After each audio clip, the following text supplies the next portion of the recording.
Si son unos asiduos consumidores de contenidos de las redes, como lo soy yo, con toda seguridad se habrán encontrado con el siguiente argumento. Toda determinación en nuestra forma de ser y toda explicación a los problemas que enfrentamos se retrotrae a un periodo en el que éramos cazadores-recolectores. Con esto me refiero a que estamos entendiendo la forma en que somos nosotros y estamos explicando nuestro entorno a partir de una conexión que hemos establecido con esa imagen, vamos a decirle por el momento, de un cazador-recolector que básicamente pues, es como un Homo sapiens de hace mucho tiempo, pues, que no conocía la vida sedentaria ni las formas de organizaciones sociales de la actualidad. Este argumento se ha popularizado tanto que podemos ver que se usa para sustentar la dieta cetogénica, para validar esa paranoia con la luz azul, para explicar preferencias sexuales, comportamientos diarios, factores de estrés, entre muchas otras. Pero ¿hasta qué punto este argumento es válido y en qué términos lo es? Eso es lo que vamos a tratar de hablar hoy y vamos a hacerlo en continuidad con el libro del que veníamos hablando el episodio pasado, La institución imaginaria de la sociedad, de Cornelius Castoriadis, y vamos a continuar con una sección que se llama Introducción al imaginario social para pensar en este tema de lo del cazador-recolector, cómo está inserto en una trama social y qué quiere decir esto, qué es lo que realmente estamos hablando cuando tratamos de establecer una continuidad entre pues, este antepasado genético y nosotros. Castoriadis nos va a hablar en esta sección del imaginario social, en esta introducción que él hace, nos va a hablar que lo social está compuesto de 3 dimensiones. Vamos a ir hablando de cada una y vamos a ir desarrollándola a partir de este tema del cazador-recolector. Nos va a decir que hay una dimensión funcional, que es aquello que nos permite sobrevivir, entendiendo este sobrevivir, digamos, en unos términos muy básicos que tienen que ver con la alimentación y la reproducción. De esta manera hablamos, por ejemplo, que en nosotros el sistema límbico es una adaptación que tiene una función que es responder a peligros o a situaciones imprevistas, o vamos a hablar que pues tenemos este sistema de pinzas. Esto parece muy bobo, pero es una especialización considerable, que es la que nos va a permitir desarrollar ciertas herramientas que eventualmente tienen la función de conseguirnos alimento, proveernos de vestidos o proveernos de un techo. Nos vamos a encontrar entonces con que el cuerpo es el repositorio de funcionalidades, no solo de necesidades, sino de soluciones a esas necesidades, y que esto es lo que va a marcar las semejanzas con otros posibles estadios en la evolución del hombre. En un segundo lugar, nos vamos a encontrar con la dimensión simbólica, que es básicamente el entramado de símbolos, de significados mejor, que nos va a permitir identificar, diferenciar y relacionar las cosas que están en nuestro entorno y que por ende en esa relación y en ese ser de cada uno van a constituir nuestro mundo. Esta red simbólica no es gratuita, no es como que no hay acá una primacía de lo mental sobre la materia, y por el contrario va a tener una relación muy estrecha con el estrato primario, llamaría Castoriadis, que tiene que ver con el entorno, con los recursos que tenemos a nuestra disposición, pero también con esa funcionalidad que cargamos, que llamamos corporalidad. Además, esta dimensión simbólica siempre va a responder a una red simbólica o a unas redes simbólicas previas. Es decir, que siempre vamos a encontrar una continuidad entre formaciones sociales. no en el sentido, digamos, en que se plantea en la historia universal de que estamos hablando de una sola historia, pero sí vamos a encontrar una continuidad, una unidad de lo humano que se puede entender en términos pues, de muchas historias, de muchas variantes, de muchas expresiones. Esto simbólico es lo que nos va a permitir identificar y relacionar aquellos elementos que van a componer la imagen del cazador-recolector. Tenemos una serie de mitos fundacionales de la ciencia, tenemos ritos que vendrían a ser sus metodologías, categorías de espacio y tiempo muy particulares, que es la que nos lleva a leer el mundo de cierta manera, a buscar en ese mundo ciertos objetos guiados por ciertos deseos y por ciertas, también llamémosle, necesidades de orden social de responder, que es una cuestión que se expresa en todas las sociedades, es responder el origen, pues, de dónde venimos y qué somos. Es así que desarrollamos estos métodos que eventualmente nos permiten identificar una evidencia que nos dicen que vamos a tener unos antepasados, que vamos a tener unas correlaciones de tipo genético, que vamos a encontrar continuidades, que vamos a encontrar un proceso y que ese proceso se llama evolución. Y lo simbólico no solo nos va a permitir encontrar esas evidencias, sino que nos va a permitir insertarlas en un discurso. Toda esta red de significados, toda esta red simbólica que nosotros vamos a encontrar, no solo de significados, sino de significados y significantes,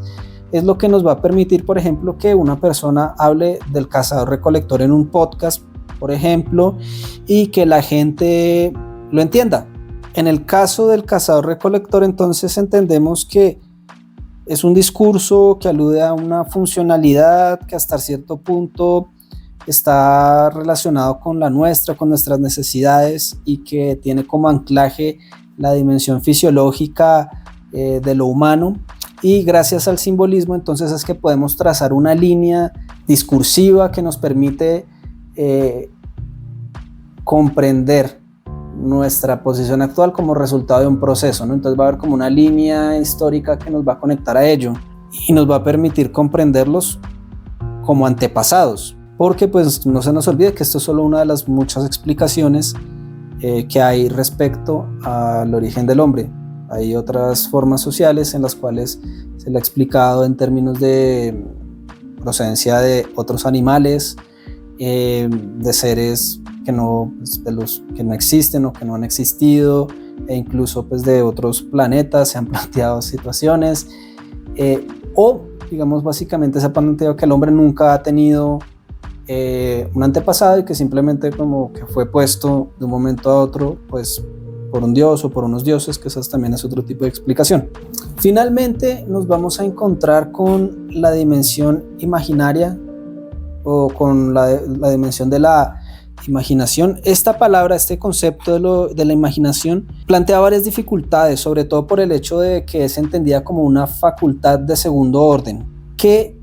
conduce a resultados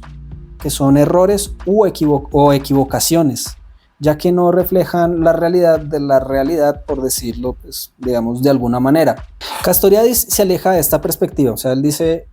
esta comprensión es reducida, está llena de incongruencias, no comprenden en realidad cómo es que funciona la psique, cómo funciona el pensamiento, pero también se opone a la postura contraria, ¿no? Como hasta que sobre todo es palpable en ciertas expresiones del romanticismo del siglo XIX, y que nos van a dar a entender un poco como que la imaginación es como la madre de todo. Como tal, una definición de lo que es un imaginario en el trabajo de Cornelius Castoriadis es difícil, porque es difícil plantear un concepto respecto a esa misma potencia que nos permite hablar. Es decir, es como que no es posible retrocederse más allá del pensamiento, porque digamos que estos imaginarios van a estar a la base del pensamiento. Entonces, para hablarnos de ellos, lo que nos va a tratar de hacer es que él siempre nos lleva a que miremos los límites de las dimensiones de las que hemos hablado anteriormente, que pues es lo funcional y es lo simbólico. De esta manera, entonces, por ejemplo, él nos diría, bueno, sabemos que nuestros antepasados fueron cazadores-recolectores, tenemos evidencias de una correspondencia fisiológica, tenemos un método validado que es el método científico. Sabemos que por experiencia también propia que tenemos ciertas características que parecen responder a eso, que nos podemos sentir de manera similar frente a ciertas situaciones, que vemos respuestas similares y que eventualmente